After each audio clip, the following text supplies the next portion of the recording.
terça-feira temos o hábito de trocar de relógio. É o segundo relógio que a gente troca. Espero nos uns 30 anos para a gente trocar os 30 relógios. Escute, eu tenho... o senhor chegou até agora que está muito cansado, que a jornada ontem foi pesada, e eu tenho lhe visto assim, inclusive na televisão, com uma imagem meio derrubada e tal, e pessoalmente não, firme, forte. Eu até olha, quando as pessoas falam, como é que ele está? Olha, ele está muito bem. Mas às vezes tem que pintar o cabelo, acho que discurso demais, né? É que o cabelo está ficando curto, está ficando pouco, está ficando fino. É coisa da idade. O senhor dorme bem? Mas, Geraldo, deixa eu te contar uma coisa. Eu, primeiro, estou muito bem. Ou seja, eu estou bem do ponto de vista de saúde, estou bem do ponto de vista do que eu penso em fazer nesse país. Eu nunca fui de dormir muito bem. Na minha vida, eu sempre dormi 5 horas, 4 horas, 5 horas, 4 horas. Isso desde o tempo que eu era sindicalista. Sempre fui um cara de dormir pouco. Mas quando eu fui ficando com uma idade mais avançada, eu comecei a me cuidar. Eu comecei a fazer ginástica todo santo dia. Você está no peso normal? Todo santo dia eu faço 2 horas de ginástica. Eu ando de 7 a 8 quilômetros todo dia. Eu faço musculação. Um dia eu faço musculação nos membros inferiores, outro dia nos membros superiores. Ou seja, eu estou, do ponto de vista físico, do ponto de vista da saúde, eu estou melhor do que quando eu tinha 50 anos de idade. Claro. Naquele tempo eu não me cuidava bem, não. Naquele tempo eu gostava de tomar uma caninha, uma cervejinha. Tomo, mas bem menos agora, porque... Com mais cuidado. Obviamente que quando eu falo que eu estou bem, que eu estou muito ofendido, pessoalmente, com o que está acontecendo no Brasil.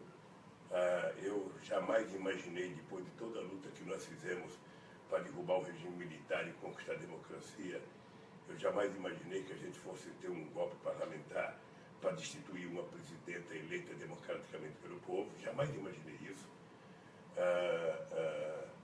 E jamais eu imaginei estar assistindo uma cena como a de ontem, quando a Polícia Federal vai dentro do centro cirúrgico prender um cidadão que foi ministro da Fazenda desse país durante 8 anos. Esse cidadão tem residência física. Entraram, sabe, dentro do centro cirúrgico, a mulher dele estava se submetendo a uma cirurgia no câncer que ela tem. E a Polícia Federal, amando não sei de quem, sabe, da forma mais cruel possível, levou um cidadão para uma prisão temporária, quando poderia ter intimado ele para prestar quantos depoimentos fosse necessário. Ô, presidente, esses homens que mandam na justiça do Brasil hoje, a grande maioria o senhor nomeou, o seu governo nomeou. O senhor se arrepende? Acha que não nomeou as pessoas certas? Não me arrependo, não.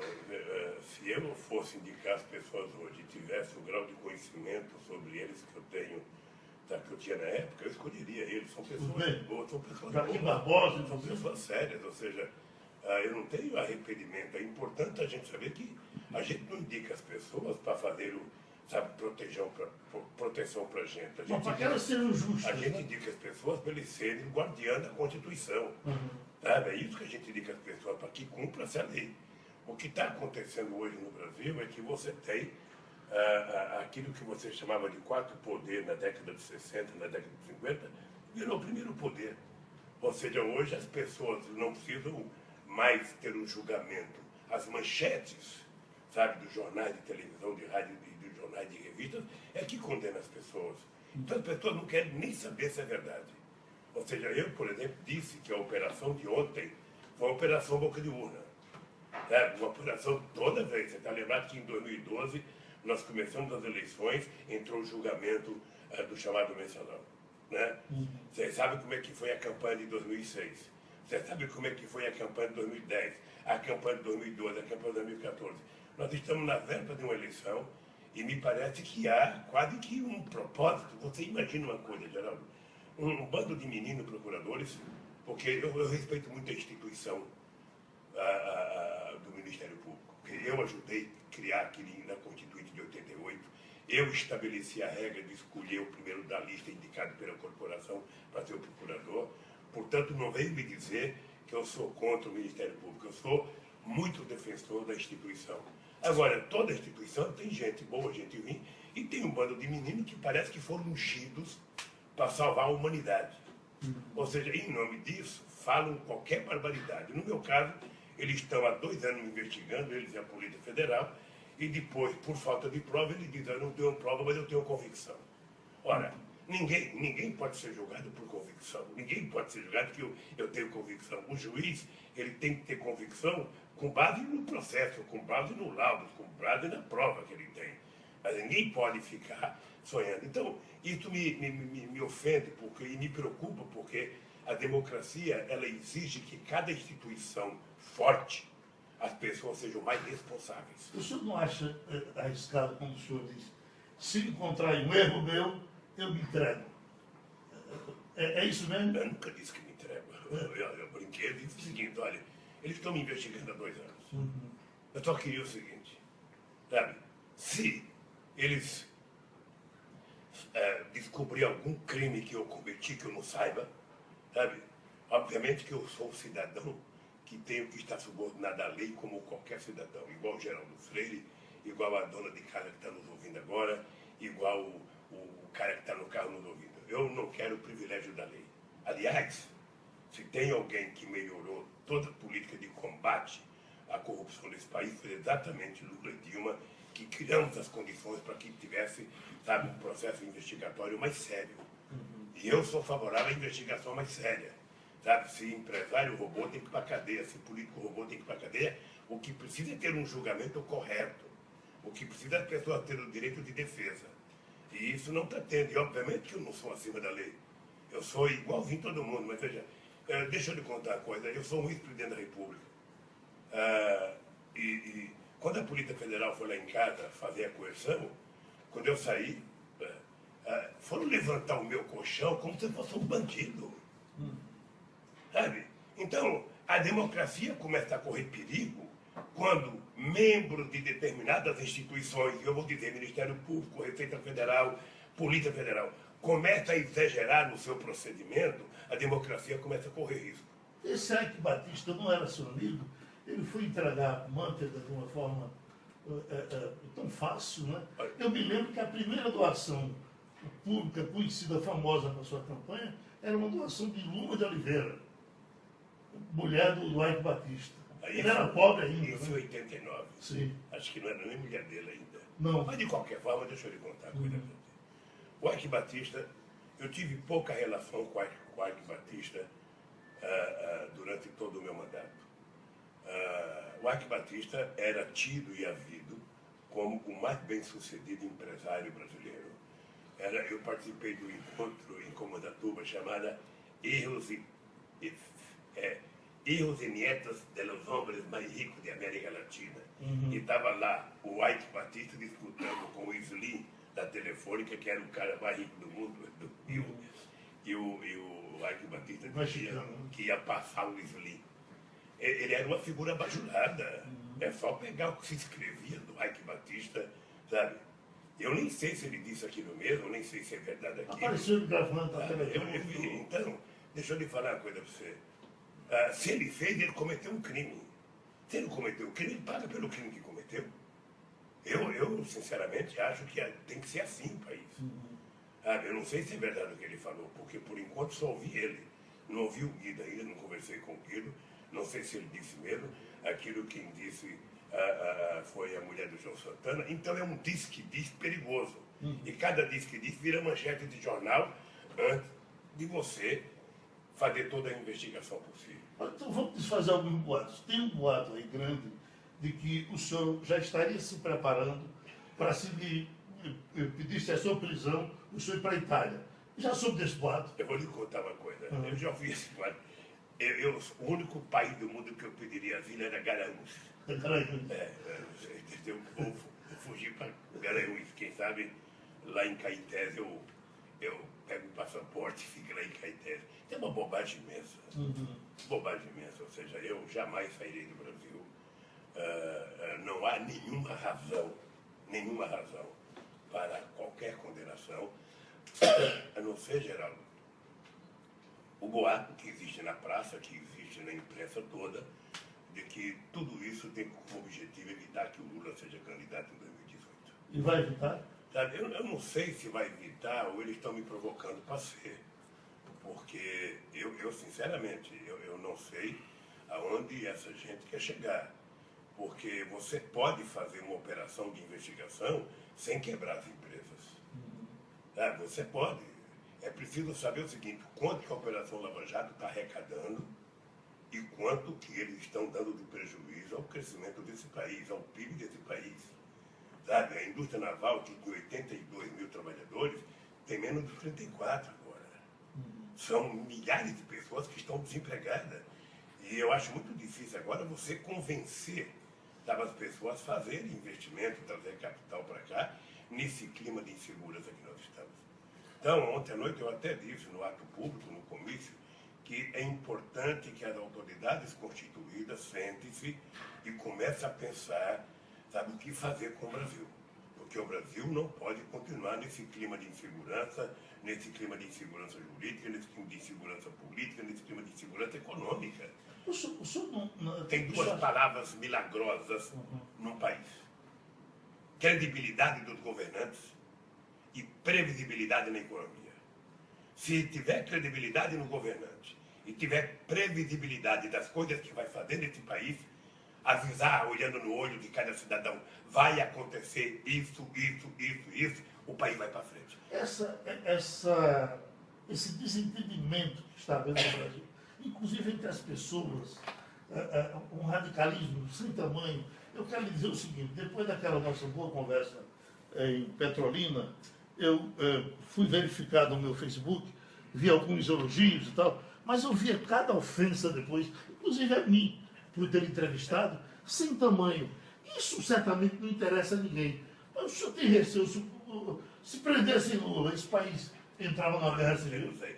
Mas você não fique chateado não com as ofensas no teu Face, porque o Chico Buarque de Holanda um dia disse o seguinte, ele disse, eu pensava que eu era unanimidade, depois da internet eu percebi, sabe, a quantidade de xingamentos que ele recebe. Veja, eu acho que a internet, acho que essas coisas todas é uma revolução, sabe, na capacidade de receber e dar informação da humanidade. Mas, ao mesmo tempo, ela liberou os demônios que tem dentro das pessoas. Ou seja, o cidadão que antigamente entrava num restaurante de cabeça baixa, até com vergonha de falar bom dia, boa tarde, boa noite, agora ele se deita na sua cama, pega o seu computador e xinga a mãe de todo mundo, fala mal de todo mundo. Ou seja, esse é o problema. Esse é o problema que em algum momento tem que ser regulamentado para as pessoas pararem de contar mentira. Pararem de mentir, de ofender as pessoas. É preciso criar uma lei, é preciso criar um instrumento, sabe, que a gente possa, sem tentar criar um milímetro de censura, criar responsabilidade. O cidadão que falar bobagem, o cidadão que agrediu, o cidadão que tiver preconceito, sabe, esse cidadão tem que ser punido. Já lhe aconteceu alguma inconveniência andando por aí? Agora mesmo, quando eu ia passando na porta do hotel, na sua chegada, e dois estrangeiros me recebendo com muita simpatia, né? Parece que dois italianos. Dois irmãos argentinos. Argentinos. Sim. Já aconteceu o contrário? Eu nunca recebi. Deixa eu te dizer uma coisa. Eu tenho 70 anos de idade, dia 27 de outubro vou fazer 71 anos de idade. Faço política desde os 19 anos de idade. Já fiz todas as greves que você possa imaginar. Sabe, uma vez nós criamos uma coisa chamada Operação Mão de Graxa, que era passar graxa na roupa dos engravatados que não queria fazer greve, mas não rejeitava o aumento que a gente conquistava. Sabe? Eu nunca, obviamente que eu sei que tem gente que não gosta de mim, tem gente que me odeia, tem gente que me ama, ou seja, a sociedade é assim, o mundo é assim. Tem gente que torce por Santa Cruz, gente que torce por Sport, gente que torce por Náutico. O senhor ainda não? Eu ainda sou náutico, mas eu não vejo um torcedor do Sport e um torcedor do Náutico se encontrar numa churrascaria e sair num tapa. Não é preciso, Corinthians e Palmeiras, Flamengo e Vasco. Então eu acho que está havendo um retrocesso civilizatório, porque as pessoas estão intolerantes. Então é preciso que as pessoas aprendam que a convivência é bonita, inclusive se ela for a convivência democrática na diversidade. Na Alemanha tem 2 partidos, nos Estados Unidos tem 2 partidos, na França tem 2 partidos, e as pessoas não se matam na rua. O senhor já está com um programa de governo disputar a presidência, o que se diz é o seguinte, que quando Lula foi presidente, utilizou inclusive alguns esteios do que tinha sido feito por Fernando Henrique, seguiu em frente, o Brasil deu certo, etc. Eu pergunto, quem assumir a presidência agora vai ter que mexer muito, mudar tudo, ou dá para retornar ao que era feito antes? Deixa, Geraldo, eu disse para você agora há pouco que tem duas palavras-chave para um governo dar certo. É credibilidade da sociedade confiar que aquilo que o governo falar vai acontecer. E a outra é previsibilidade, as pessoas saberem o que vai acontecer a cada dia, o que você decide hoje não vai mudar de noite, ou seja, as pessoas têm que confiar nisso. Se você tiver credibilidade dos governantes, credibilidade na política, se tiver segurança jurídica, esse país é muito grande. Esse país tem 204 milhões de habitantes. Quando eu queria ser presidente a primeira vez, Geraldo, eu tinha certeza absoluta, sabe, que se eu ouvisse só os economistas, eu não seria candidato. Porque para os economistas o Brasil não tinha jeito, o Brasil ia quebrar, o Brasil tinha 2 décadas perdidas, o Brasil... Eu até dizia para os meus amigos economistas, vocês são meus amigos, estão me assessorando e dizem que o país está quebrado, por que vocês querem que eu seja candidato? Ora, o que eu fiz, na verdade? Eu criei uma nova classe de consumidores nesse país. Eu resolvi apostar a minha ficha em melhorar a vida dos pobres desse país, em melhorar o salário mínimo, em criar o Bolsa Família. Quando nós fizemos isso, nós colocamos 40, 50 milhões de pessoas que estavam marginalizadas na sociedade de consumo. Esse é o dado concreto. Quando as pessoas começam a consumir, sabe, o comércio começa a vender, a indústria começa a produzir, começa a gerar emprego, começa a gerar salário, começa a gerar mais consumo, mais emprego, mais produção, mais salário. É assim que se faz. Eles diziam que não podia aumentar o salário mínimo porque cada inflação. Eu aumentei o salário mínimo durante todo o tempo que eu fui presidente da República, a Dilma aumentou no tempo dela. Tá? Dizia que não podia fazer exportação e crescer o mercado interno. Nós fizemos exportação e crescer o mercado interno. Você que é nordestino sabe a revolução que houve aqui no estado de Pernambuco. Você sabe que eu fiz aqui para Pernambuco, sabe, em 8 anos o que não foi feito em 200 anos, do ponto de vista de investimento. Isso foi no Nordeste inteiro. Eu tinha fé em Deus de que era possível. Você pega Pernambuco, por exemplo, nós temos universidade hoje em Serra Talhada, em Garanhuns, em Caruaru, sabe, em Petrolina. Sabe, temos escola técnica em muitas cidades do interior, porque eu queria que o Nordeste fosse igual a São Paulo.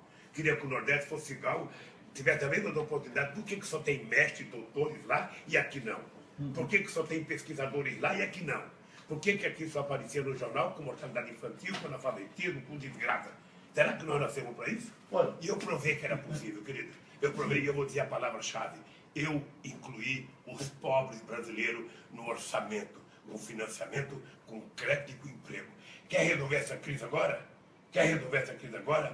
Vamos outra vez incluir os pobres. Olha, quando o senhor... dizem que o PT não tem um plano B, só tem um plano A, só tem um plano, e esse plano é Lula.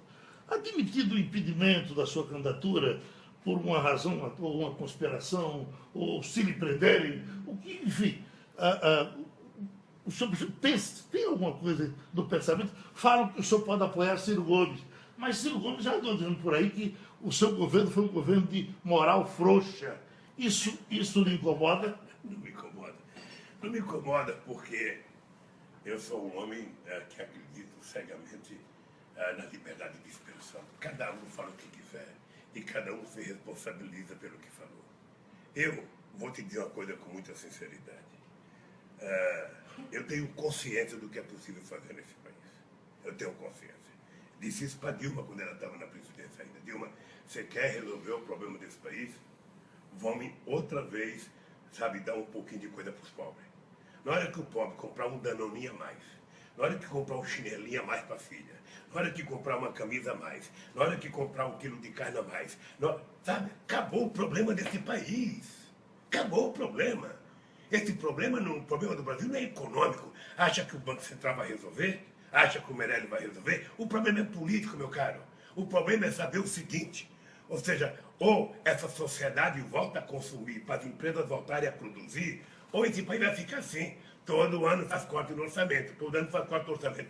Eu, se fosse, sabe, governo, eu teria aumentado o endividamento brasileiro para aplicar somente em infraestrutura. Eu vou dar um dado para você. Quando começou a crise em 2007, os Estados Unidos tinham uma dívida pública em relação ao PIB de 64,7%. 64%. O nosso amigo Obama elevou a dívida americana para 107% do PIB. Sabe para quê? Para desenvolver a economia, para fazer investimento em infraestrutura. Porque se está ruim e você vai cortando, ou seja, não cresce o PIB, não diminui a relação com a dívida PIB. Você pega agora, por exemplo, ele manda a PEC 241 para cortar gasto por 20 anos. Ô Geraldo, você é um homem inteligente. E o povo de Pernambuco é mais ainda. Não é possível você imaginar, não é possível, que quando fala cortar gasto, é cortar a contratação de gente e cortar salário. Não é possível alguém dizer que vai melhorar a educação nesse país sem mais dinheiro, sem contratar professor, sem contratar pessoa técnica para trabalhar, sem fazer escola. Não é possível. Não é possível você falar que vai melhorar a saúde sem falar construir hospital, sem contratar médicos, sem contratar enfermeiros, sem contratar pessoal técnico. Ou seja, que bobagem é essa de cortar gasto por 20 anos? Vê se o Temer falar para a mulher dele que vai cortar a mesada dela por 20 anos, o que vai acontecer com ele? Você, fala para sua mulher, você vê o que vai acontecer. Seus assessores já estão aqui olhando com raiva porque ele está demorando muito. E se o senhor encontrasse Sérgio Moro no corredor, o que o senhor dizia a ele? Eu cumprimentava ele, eu acho que ele está cumprindo o dever dele, eu posso concordar ou não. Ô Geraldo, eu não sou um ser humano que faz política com o fígado. Eu acho que o Sérgio Moro tem uma teoria equivocada. Ele construiu, junto com a Globo, junto com a imprensa brasileira, a ideia de que não é possível condenar ninguém se não tiver imprensa em cima do cara todo santo dia. Isso é, sabe, a teoria que está na cabeça dele. Então eles vazam propositadamente as notícias, vazam para o jornalista antes de vazar para os advogados, vazam todo santo dia. Você pode ver, toda quinta-feira tem uma manchete anunciada, ou pelo juiz, vaza, mas ninguém vaza, ninguém sabe quem vazou. Mas você tem jornalista que trabalha quase que num consórcio com a Polícia Federal e com o Ministério Público para receber informação. Aí está uma notícia do Geraldo. Geraldo sonegou o imposto no salário dele. Sabe, antes de provar se é verdade ou não, você vai receber umas 5 ou 6 manchetes de jornais. Quando você sair na rua, você começa a ser xingado de tudo quanto é nome. Você já foi condenado, meu caro. Agora, a Globo, o que o senhor tem? O que aconteceu entre o senhor e a Globo? Se vocês se davam tão bem. Eu me lembro que nós estávamos, ainda Cali me levou para lhe encontrar em Caruaru, e ia chegar ao Jornal Nacional, eu disse, Geraldo, não posso conversar contigo não, que eu vou ali no Jornal Nacional. Depois, quando o senhor foi eleito, o senhor foi com Dona Marisa, ao lado de Bonner, fazer o Jornal Nacional, como artista da Globo. Que diabo foi que aconteceu de lá para cá? Olha, eu acho que aconteceu é que uma parte da imprensa brasileira viraram partido político. Ou seja, em não tendo oposição para nos enfrentar, ou seja, a imprensa resolveu virar um partido político. Pode ver o discurso deles. Deixa eu te falar uma coisa, Geraldo. Eu sou um homem que defendo a democracia, que defendo a liberdade de expressão, que defendo a liberdade de imprensa. O que eu não defendo é a liberdade da mentira. Sabe? Esses meios de comunicação, quase todos estavam quase pré-falidos. Eu, de vez em quando, chego no Estado, os empresariados estão contra o Lula. Eu duvido que tenha um empresário em Pernambuco, no Ceará, sabe, que deixou de ganhar dinheiro no meu governo. Ganharam, e muito dinheiro. Sim. E qual é a coisa importante para mim? É que eu queria que eles ganhassem. Porque eu queria que os trabalhadores ganhassem. E o trabalhador só ganha se o patrão dele estiver ganhando. Porque se o patrão estiver perdendo, manda o trabalhador embora. O pessoal perguntava, Lula, por que você ajuda, por que os banqueiros estão ganhando dinheiro? Eu falo, eu prefiro que eles ganhem dinheiro do que quebrar e eu ter que criar um PROE para salvá-los. Então, querido, é o seguinte, eu mantenho uma boa relação. Agora, a verdade é que uma parte da imprensa virou um partido político, assumido categoricamente, é só ver todo santo dia. E eu quero que a imprensa seja democrática, eu quero que a imprensa, sabe, nós tentamos regulamentar os meios de comunicação, porque a última regulamentação é de 1962. Nem sei se você era nascido, Geraldo. Não tinha fax, não tinha internet, não tinha nada. sabe? O telefone ainda era na barra da manivela, sabe? Nós temos que regular agora. E eles são contra, acham que isso é o fim do mundo. Eu não quero fazer nenhum modelo cubano, eu quero fazer o modelo inglês, o modelo americano, o modelo alemão, por meio de comunicação. Sabe, você veja, está quase toda a rádio na mão de deputado e na mão do senador. Quase todo o canal de televisão na mão de deputado e na mão de senador. Olha, meu Deus do céu, quando é que a gente vai democratizar essas coisas? Olha, eu saí da rádio, o pessoal disse, se ele quiser falar 3 horas, deixa ele falar 3 horas. Mas o seu pessoal aqui é que não quer mais que ele fale. Então vamos embora, só ver o partido. Deixa eu te falar, eu quero agradecer outra vez a você e aos companheiros da Rádio Jornal do Comércio e dizer para você, Geraldo, que eu, durante muito tempo, eu fiquei sem falar porque a Dilma era presidente e o ex-presidente tem que aprender a ficar quieto. Mas agora eu estou com vontade de falar. Vou pegar novamente o telefone da sua cama. Quando você quiser me ligar, sabe, a hora que você quiser para fazer entrevista, para comentar, não tem pergunta proibida, querido. Pode fazer a pergunta que você quiser, não tem pergunta proibida. Eu vou começar a falar. Certo. Eu vou começar a falar porque alguém tem que gritar nesse país. Alguém precisa dizer alguma verdade nesse país. Porque eu não posso admitir. Sabe, não posso admitir que meia dúzia de meninos, sabe, que tiraram um diploma de direito, fizeram um concurso, passaram, sabe, se sintam superiores a um homem que tem 71 anos de idade e tem 49 de vida política desse país. Foi bom ver de novo, viu? Muito obrigado. Obrigado a você, Geraldo, e obrigado ao... E esse agora vai aparecer na televisão muitas vezes Vai agora. aparecer, se Deus quiser. Felicidade, muito obrigado. Tchau. Bom, encerramos aqui. Sigam aí e a gente vai correndo para a rádio agora. Bom, gente, que torce pro Náutico. O senhor ainda não? E eu ainda sou náutico, mas eu não vejo um torcedor do esporte, um torcedor do Náutico se encontrar numa churrascaria e sair num tapa. Não é preciso, Corinthians e Palmeiras, Flamengo e Vasco. Então eu acho que está havendo um retrocesso civilizatório, porque as pessoas estão intolerantes. Então é preciso que as pessoas aprendam que a convivência é bonita, inclusive se ela for a convivência democrática na diversidade.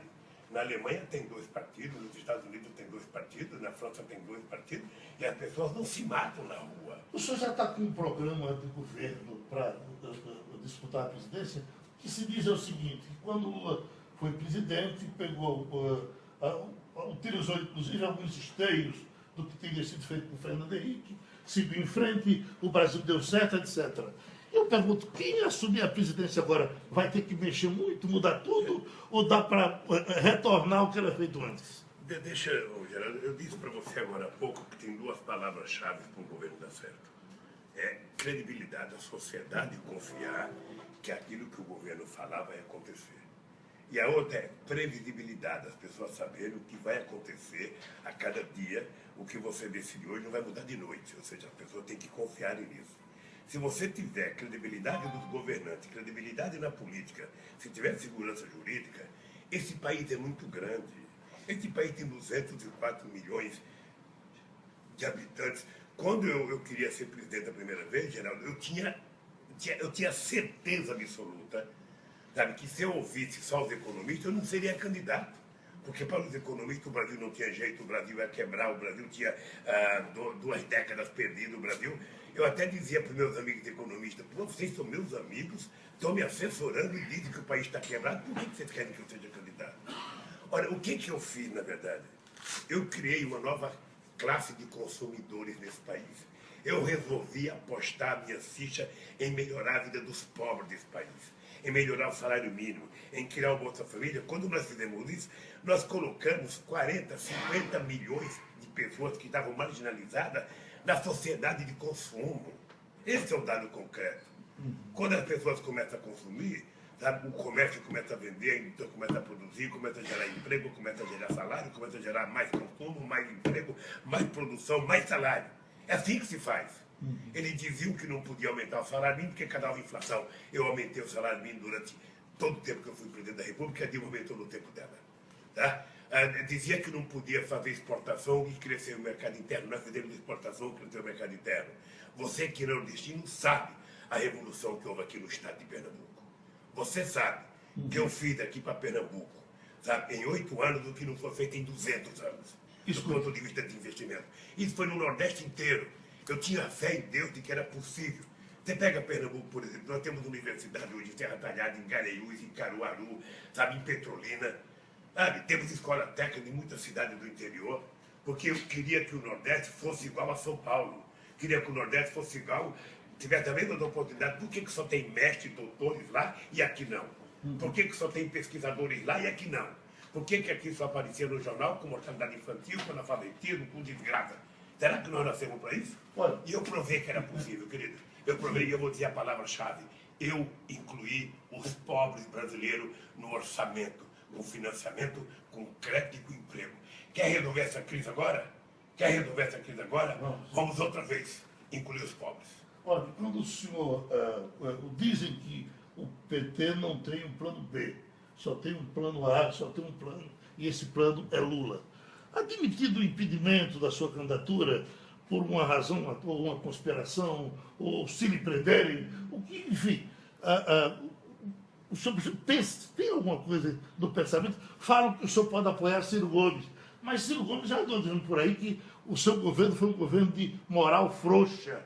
Isso lhe incomoda? Não me incomoda. Não me incomoda porque eu sou um homem que acredito cegamente na liberdade de expressão. Cada um fala o que quiser e cada um se responsabiliza pelo que falou. Eu vou te dizer uma coisa com muita sinceridade. Eu tenho consciência do que é possível fazer nesse país. Eu tenho consciência. Eu estabeleci a regra de escolher o primeiro da lista indicado pela corporação para ser o procurador. Portanto, não venho me dizer que eu sou contra o Ministério Público. Eu sou muito defensor da instituição. Agora, toda instituição tem gente boa, gente ruim, e tem um bando de meninos que parece que foram ungidos para salvar a humanidade. Ou seja, em nome disso, falam qualquer barbaridade. No meu caso, eles estão há 2 anos me investigando, eles e a Polícia Federal, e depois, por falta de prova, ele diz, eu não tenho prova, mas eu tenho convicção. Ora, ninguém pode ser julgado por convicção. Ninguém pode ser julgado que eu tenho convicção. O juiz, ele tem que ter convicção com base no processo, com base no laudo, com base na prova que ele tem. Mas ninguém pode ficar sonhando. Então, isso me ofende e me preocupa, porque a democracia, ela exige que cada instituição forte, as pessoas sejam mais responsáveis. O senhor não acha arriscado, como o senhor diz, se encontrar um erro meu, eu me entrego? É isso mesmo? Eu nunca disse que me entrego. Eu brinquei e disse o seguinte, olha, eles estão me investigando há 2 anos. Eu só queria o seguinte, sabe? Se eles descobrir algum crime que eu cometi que eu não saiba, sabe? Obviamente que eu sou um cidadão que tenho que estar subordinado à lei como qualquer cidadão, igual o Geraldo Freire, igual a dona de casa que está nos ouvindo agora, igual o cara que está no carro nos ouvindo. Eu não quero o privilégio da lei. Aliás, se tem alguém que melhorou toda a política de combate à corrupção desse país, foi exatamente Lula e Dilma, que criamos as condições para que tivesse, sabe, um processo investigatório mais sério. E eu sou favorável à investigação mais séria.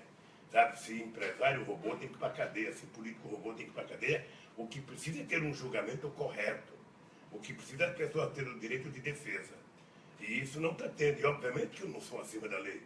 Eu sou igualzinho todo mundo. Mas veja, deixa eu lhe contar uma coisa. Eu sou um ex-presidente da República. E quando a Polícia Federal foi lá em casa fazer a coerção, quando eu saí, foram levantar o meu colchão como se eu fosse um bandido. Sabe? Então, a democracia começa a correr perigo quando membros de determinadas instituições, eu vou dizer Ministério Público, Receita Federal, Polícia Federal, começa a exagerar no seu procedimento, a democracia começa a correr risco. Esse Ike Batista não era seu amigo? Ele foi entregar Manteiga de uma forma tão fácil, né? Eu me lembro que a primeira doação pública, conhecida, famosa para sua campanha, era uma doação de Luma de Oliveira, mulher do Ike Batista. Ele era pobre ainda. Isso em 89. Sim. Acho que não era nem mulher dele ainda. Não. Mas de qualquer forma, deixa eu lhe contar uma coisa. O Ike Batista, eu tive pouca relação com o Ike Batista durante todo o meu mandato. O Ike Batista era tido e havido como o mais bem-sucedido empresário brasileiro. Eu participei do encontro em Comandatuba chamada Hijos e Nietos de los Hombres Mais Ricos de América Latina. E estava lá o Ike Batista disputando Slim, da Telefônica, que era o cara mais rico do mundo, e o Ike Batista que ia passar o Slim. Ele era uma figura bajulada. É só pegar o que se escrevia do Ike Batista, sabe? Eu nem sei se ele disse aquilo mesmo, eu nem sei se é verdade aquilo. Apareceu gravando a Então, deixa eu lhe falar uma coisa para você. Se ele fez, ele cometeu um crime. Se ele cometeu um crime, ele paga pelo crime que cometeu. Eu sinceramente, acho que tem que ser assim o país. Eu não sei se é verdade o que ele falou, porque por enquanto só ouvi ele. Não ouvi o Guido ainda, não conversei com o Guido. Não sei se ele disse mesmo. Aquilo quem disse foi a mulher do João Santana. Então é um diz perigoso. E cada diz vira manchete de jornal antes de você fazer toda a investigação possível. Então vamos desfazer alguns boatos. Tem um boato aí grande de que o senhor já estaria se preparando para, se pedisse a sua prisão, o senhor ir para a Itália. Já soube desse boato? Eu vou lhe contar uma coisa. Eu já ouvi esse boato. O único país do mundo que eu pediria asilo era Garanhuns. Eu vou fugir para Garanhuns. Quem sabe lá em Caetés eu pego. Disse isso para Dilma quando ela estava na presidência ainda. Dilma, você quer resolver o problema desse país? Vamos outra vez, sabe, dar um pouquinho de coisa para os pobres. Na hora que o pobre comprar um danoninho a mais, na hora que comprar um chinelinho a mais para a filha, na hora que comprar uma camisa a mais, na hora que comprar um quilo de carne a mais, sabe, acabou o problema desse país. Acabou o problema. Esse problema do Brasil não é econômico. Acha que o Banco Central vai resolver? Acha que o Meirelles vai resolver? O problema é político, meu caro. O problema é saber o seguinte, ou seja, ou essa sociedade volta a consumir para as empresas voltarem a produzir, ou esse país vai ficar assim. Todo ano faz corte no orçamento, todo ano faz corte no orçamento. Eu, se fosse, sabe, governo, eu teria aumentado o endividamento brasileiro para aplicar somente em infraestrutura. Eu vou dar um dado para você. Quando começou a crise em 2007, os Estados Unidos tinham uma dívida pública em relação ao PIB de 64,7%. 64%. O nosso amigo Obama elevou a dívida americana para 107% do PIB. Sabe para quê? Para desenvolver a economia, para fazer investimento em infraestrutura. Porque se está ruim e você vai cortando, ou seja, não cresce o PIB, não diminui a relação com a dívida PIB. Você pega agora, por exemplo, ele manda a PEC 241 para cortar gasto por 20 anos. Ô Geraldo, você é um homem inteligente. E o povo de Pernambuco é mais ainda. Não é possível você imaginar, não é possível que quando fala cortar gasto, é cortar a contratação de gente e cortar salário. Não é possível alguém dizer que vai melhorar a educação nesse país sem mais dinheiro, sem contratar professor, sem contratar pessoa técnica para trabalhar, sem fazer escola. Não é possível. Não é possível você falar que vai melhorar a saúde sem construir hospital, sem contratar médicos, sem contratar enfermeiros, sem contratar pessoal técnico. Ou seja, que bobagem é essa de cortar gasto por 20 anos? Vê se o Temer falar para a mulher dele que vai cortar a mesada dela por 20 anos, o que vai acontecer com ele? Você fala para a sua mulher, você vê o que vai acontecer. Seus assessores já estão aqui olhando com raiva porque ele está demorando muito. E se o senhor encontrar Sérgio Moro no corredor, o que o senhor dizia a ele? Eu cumprimentava ele, eu acho que ele está cumprindo o dever dele, eu posso concordar ou não. Geraldo, eu não sou um ser humano que faz política com o fígado. Eu acho que o Sérgio Moro tem uma teoria equivocada.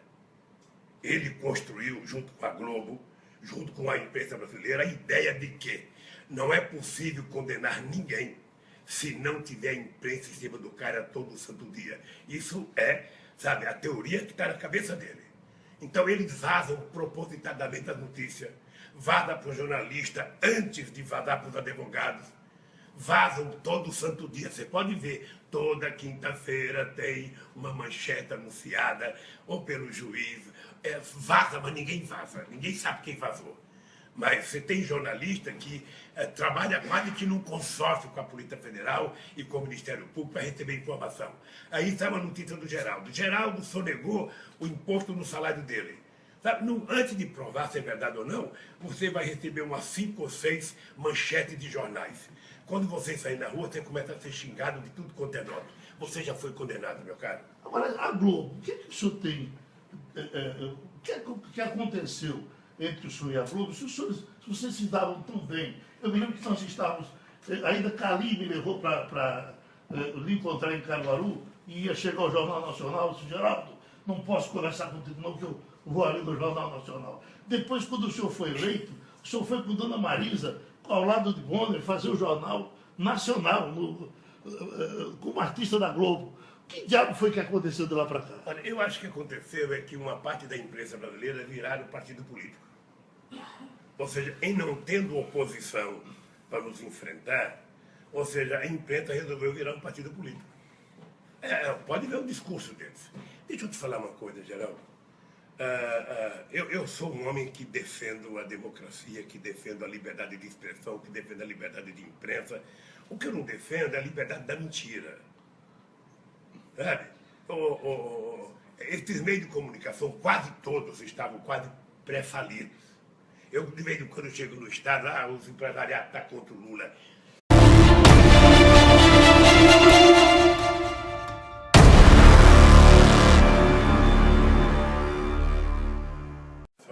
Só lembrar que eu e Geraldo Freire temos o hábito de trocar de relógio.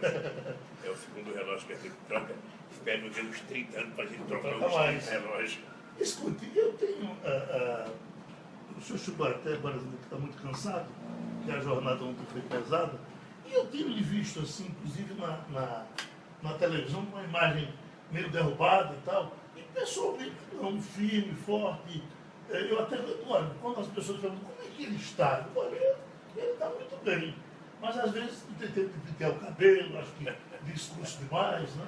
É que o cabelo está ficando curto, está ficando pouco, está ficando fino, é coisa da idade. O senhor dorme bem? Mas, Geraldo, deixa eu te contar uma coisa. Eu, primeiro, estou muito bem. Ou seja, eu estou bem do ponto de vista de saúde, estou bem do ponto de vista do que eu penso em fazer nesse país. Eu nunca fui de dormir muito bem. Na minha vida, eu sempre dormi 5 horas, 4 horas, 5 horas, 4 horas.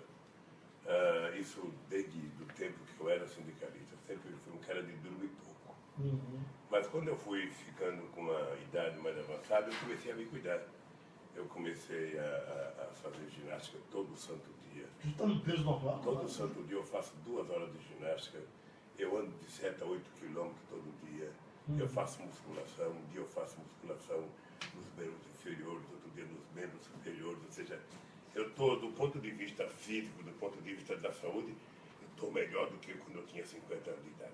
Claro. Naquele tempo eu não me cuidava bem, não. Naquele tempo eu gostava de tomar uma caninha, uma cervejinha. Tomo, mas bem menos agora, porque... Com mais cuidado. Obviamente que quando eu falo que eu estou bem, que eu estou muito ofendido, pessoalmente, com o que está acontecendo no Brasil. Eu jamais imaginei, depois de toda a luta que nós fizemos para derrubar o regime militar e conquistar a democracia, eu jamais imaginei que a gente fosse ter um golpe parlamentar para destituir uma presidenta eleita democraticamente pelo povo. Jamais imaginei isso. E jamais eu imaginei estar assistindo uma cena como a de ontem, quando a Polícia Federal vai dentro do centro cirúrgico prender um cidadão que foi ministro da Fazenda desse país durante 8 anos. Esse cidadão tem residência física. Entraram, sabe, dentro do centro cirúrgico, a mulher dele estava se submetendo a uma cirurgia no câncer que ela tem. E a Polícia Federal, amando não sei de quem, sabe, da forma mais cruel possível, levou um cidadão para uma prisão temporária, quando poderia ter intimado ele para prestar quantos depoimentos fossem necessários. Presidente, esses homens que mandam na Justiça do Brasil hoje, a grande maioria o senhor nomeou, o seu governo nomeou. O senhor se arrepende? Acha que não nomeou as pessoas certas? Não me arrependo, não. Se eu não fosse indicar as pessoas hoje e tivesse o grau de conhecimento sobre eles que eu tenho, que eu tinha na época, eu escolheria eles. São pessoas boas, são pessoas boas, são pessoas sérias, ou seja, eu não tenho arrependimento. É importante a gente saber que a gente não indica as pessoas para fazer proteção para a gente. Mas para que elas sejam justas. A gente indica as pessoas para eles serem guardiãs da Constituição. Sabe? É isso que a gente indica as pessoas, para que cumpra essa lei. O que está acontecendo hoje no Brasil é que você tem aquilo que você chamava de 4 poderes na década de 60, na década de 50, virou o primeiro poder. Ou seja, hoje as pessoas não precisam mais ter um julgamento. As manchetes, sabe, dos jornais de televisão, de rádio, dos jornais de revistas, é que condena as pessoas. Então as pessoas não querem nem saber se é verdade. Ou seja, eu, por exemplo, disse que a operação de ontem foi uma operação boca de urna. Uma operação toda vez. Você está lembrado que em 2012 nós começamos as eleições, entrou o julgamento do chamado mensalão. Né? Vocês sabem como é que foi a campanha de 2006. Vocês sabem como é que foi a campanha de 2010, a campanha de 2012, a campanha de 2014. Nós estamos na véspera de uma eleição e me parece que há quase que um propósito. Você imagina uma coisa, Geraldo, um bando de meninos procuradores, porque eu respeito muito a instituição do Ministério Público, porque eu ajudei a criar aquele na Constituinte de 88, passaporte, fica lá em Caetés. É uma bobagem imensa. Bobagem imensa. Ou seja, eu jamais sairei do Brasil. Não há nenhuma razão para qualquer condenação, a não ser, Geraldo, o boato que existe na praça, que existe na imprensa toda, de que tudo isso tem como objetivo evitar que o Lula seja candidato em 2018. E vai evitar? Sabe, eu não sei se vai evitar ou eles estão me provocando para ser. Porque eu sinceramente, eu não sei aonde essa gente quer chegar. Porque você pode fazer uma operação de investigação sem quebrar as empresas. Você pode. É preciso saber o seguinte, quanto que a Operação Lava Jato está arrecadando e quanto que eles estão dando de prejuízo ao crescimento desse país, ao PIB desse país. Sabe, a indústria naval, que tem 82 mil trabalhadores, tem menos de 34 agora. São milhares de pessoas que estão desempregadas.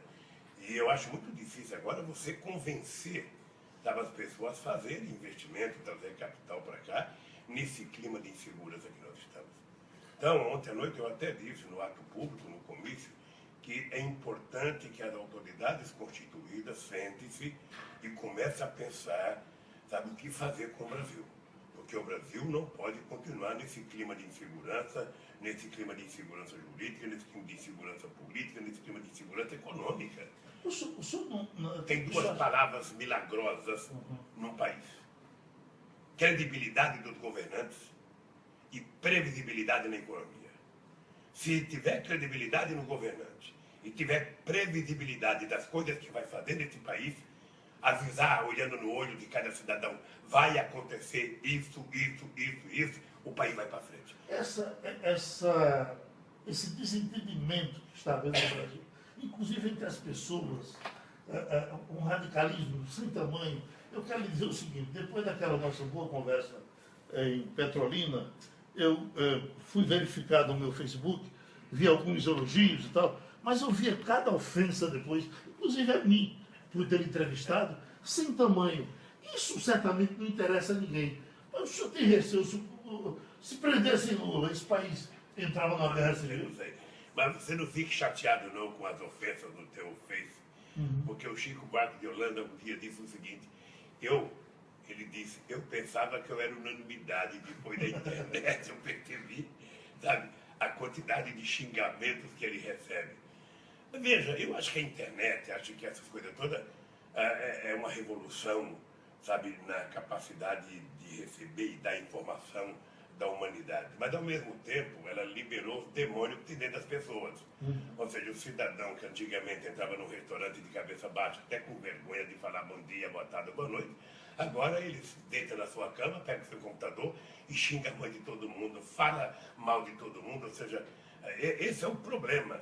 Esse é o problema que, em algum momento, tem que ser regulamentado para as pessoas pararem de contar mentira. Pararem de mentir, de ofender as pessoas. É preciso criar uma lei, é preciso criar um instrumento, sabe, que a gente possa, sem tentar criar um milímetro de censura, criar responsabilidade. O cidadão que falar bobagem, o cidadão que agredir, o cidadão que tiver preconceito, sabe, esse cidadão tem que ser punido. Já lhe aconteceu alguma inconveniência? Agora mesmo, quando eu ia passando na porta do hotel, na sua chegada, e dois estrangeiros lhe recebendo com muita simpatia, né? Parece dois italianos. Dois irmãos argentinos. Argentinos? Sim. Já aconteceu o contrário? Eu nunca recebi.